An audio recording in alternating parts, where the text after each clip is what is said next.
Selama puluhan tahun, uang ini dianggap hilang dalam tumpukan dokumen birokrasi yang membosankan. Tapi hari ini, tumpukan itu terbakar. Menteri Keuangan Purbaya Yudisadewa baru saja menjatuhkan bom atom di jantung kekuasaan Indonesia saat ini. 134 triliun rupiah. Ini bukan sekadar angka biasa. Ini adalah bukti pengkhianatan terbesar dalam sejarah modern negara kita. 200 proyek pemerintah yang selama ini tampak suci, ternyata hanyalah mesin cuci uang raksasa. Dari EKTP yang tak kunjung usai hingga dana bansos yang tega mereka sunat di tengah tangisan rakyat saat pandemi. Para elit di Jakarta sekarang sedang tidak bisa tidur nyenyak karena audit senyap Kemenke telah menemukan satu hal yang mereka coba kubur dalam-dalam. Jejak digital tidak pernah bohong. Bagaimana Purbaya melakukannya? Di balik pintu tersembunyi dan tertutup, sebuah tim kecil bekerja dalam diam dan sunyi. Mereka melacak aliran dana yang melintasi di berbagai benua, masuk ke kantong-kantong pribadi para elit dan mafia, hingga ke akun-akun rahasia di luar negeri. 42 operasi tangkap tangan dilakukan secara serentak, dan hasilnya sangat mengerikan. Jaringannya menjalar dari kementerian hingga ke ruang-ruang rapat paling elit di negeri ini. Hari ini, kita akan bongkar semuanya. Kita akan bedah menjadi 3 klaster besar korupsi di negeri ini, mulai dari teknologi, sosial, dan energi. Saya akan tunjukkan kepada kalian semua bagaimana uang pajak kalian ternyata diubah menjadi aset mewah oleh mereka yang secara tidak langsung kalian pilih saat pemilu. Siapkan diri kalian, karena setelah video ini, cara pandang kalian terhadap politik Indonesia tidak akan pernah sama lagi. Inilah mega korupsi dengan total 134 triliun rupiah. Sebelum kita masuk ke dalam pembahasannya, saya mohon keikhlasan saudara untuk klik subscribe channel bintangnews.id agar kami lebih semangat untuk memberikan informasi penting untuk kalian semua. Saya doakan bagi yang sudah subscribe dan like video ini, kalian semua diberikan rizki yang barokah, selalu sehat, dan umur yang panjang. Amin ya Rabbal Alamin. Oke, kita masuk ke dalam pembahasannya. Seringkali kita bertanya-tanya, bagaimana cara mereka mencuri 57 triliun tanpa terdeteksi sistem? Jawabannya ada pada manipulasi pendanaan e-katalog. Pada awalnya, e-katalog diciptakan untuk transparansi. Namun, oleh jaringan ini, sistem tersebut diubah menjadi perisai. Mereka tidak lagi melakukan tender secara terbuka yang bisa diawasi secara langsung oleh publik. Mereka menggunakan mekanisme direct procurement atau penunjukan langsung dengan dalih kebutuhan mendesak. Mari kita bedah polanya. Ini tahap yang krusial. Perusahaan yang memenangkan proyek ini bukanlah perusahaan teknologi, melainkan perusahaan cangkang. Mereka hanya nama di atas kertas. Perusahaan ini kemudian mengontrak subvendor atau pihak ketiga dengan harga yang jauh lebih murah. Selisih harga antara kontrak negara dengan biaya asli itulah yang disebut kickback.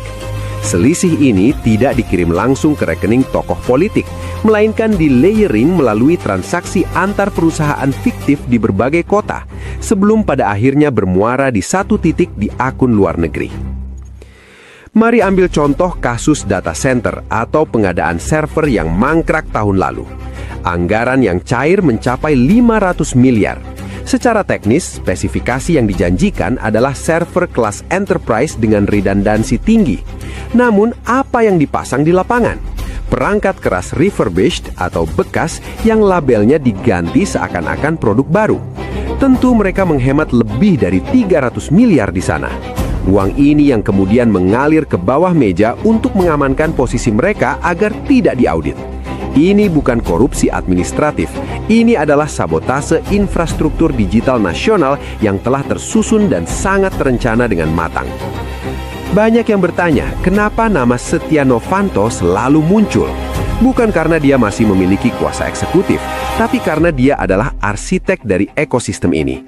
Audit Purbaya menemukan bahwa SOP atau Standar Operasional Prosedur Korupsi yang dia ciptakan di era EKTP tahun 2010-an masih dipakai secara presisi hingga hari ini. Modus ini sudah menjadi budaya kerja bagi mereka. Inilah sebabnya meski orangnya di penjara, mesinnya tetap beroperasi secara lancar.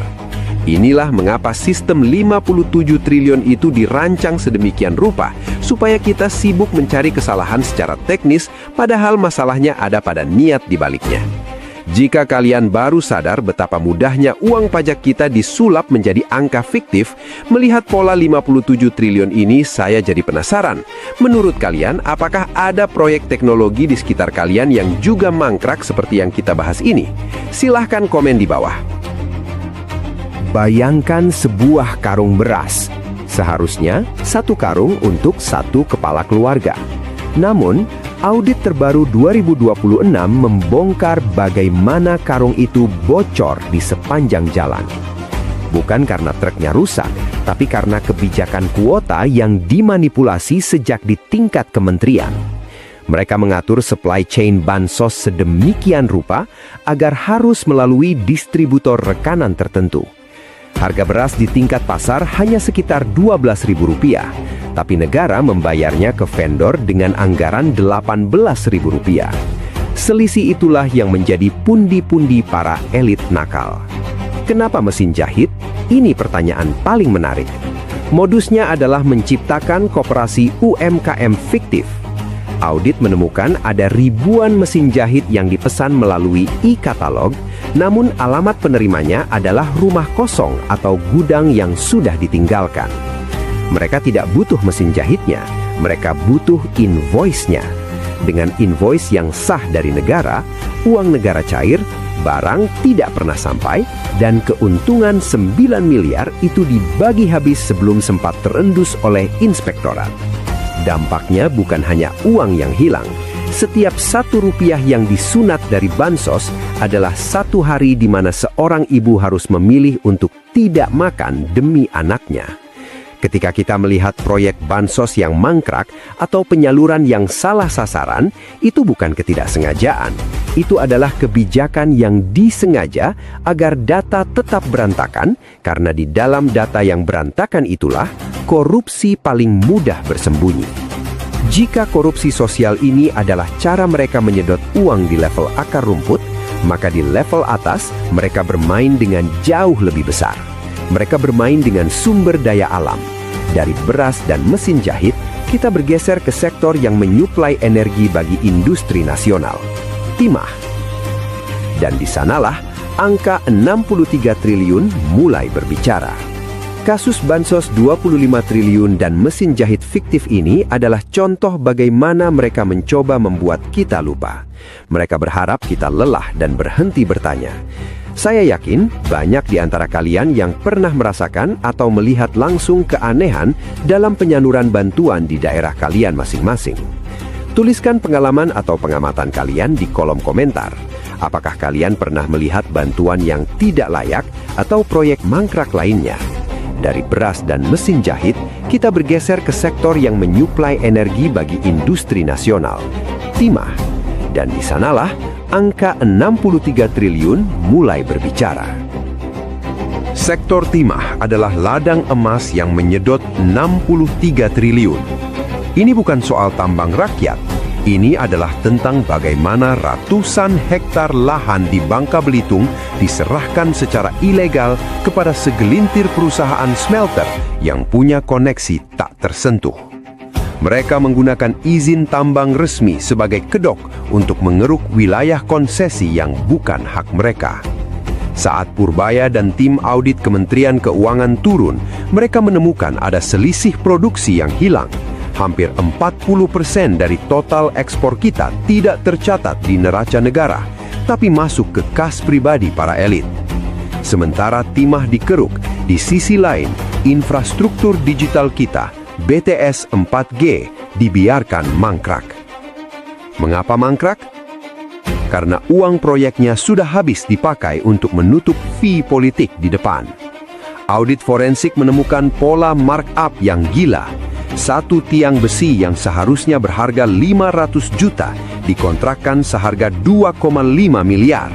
Sisanya mengalir melalui jalur yang sama dengan aliran dana timah tadi. Jadi jangan heran kalau internet di daerah 3T, terdepan, terluar, tertinggal, tetap lambat, karena uang untuk membangunnya sudah berpindah ke account offshore sebelum baut pertama dipasang. Mengapa mereka begitu berani? Karena mereka memegang kendali atas rantai pasok. Dari timah yang diekspor secara ilegal hingga perangkat BTS yang tidak berfungsi, semuanya saling terkait. Mereka menciptakan ketergantungan ekonomi. Para elit ini tahu bahwa jika mereka jatuh, sistem pengadaan negara akan berhenti total. Mereka menyandara negara dengan ketiadaan layanan publik yang justru mereka ciptakan sendiri. Ini adalah master plan untuk menguras APBN tanpa harus mengangkat senjata. Kekayaan alam ini adalah warisan untuk masa depan Indonesia, bukan ATM pribadi bagi segelintir elit. Jika 63 triliun ini hilang begitu saja dalam bentuk kerusakan hutan dan ekspor ilegal, menurut kalian apa yang tersisa untuk anak cucu kita 20 tahun lagi?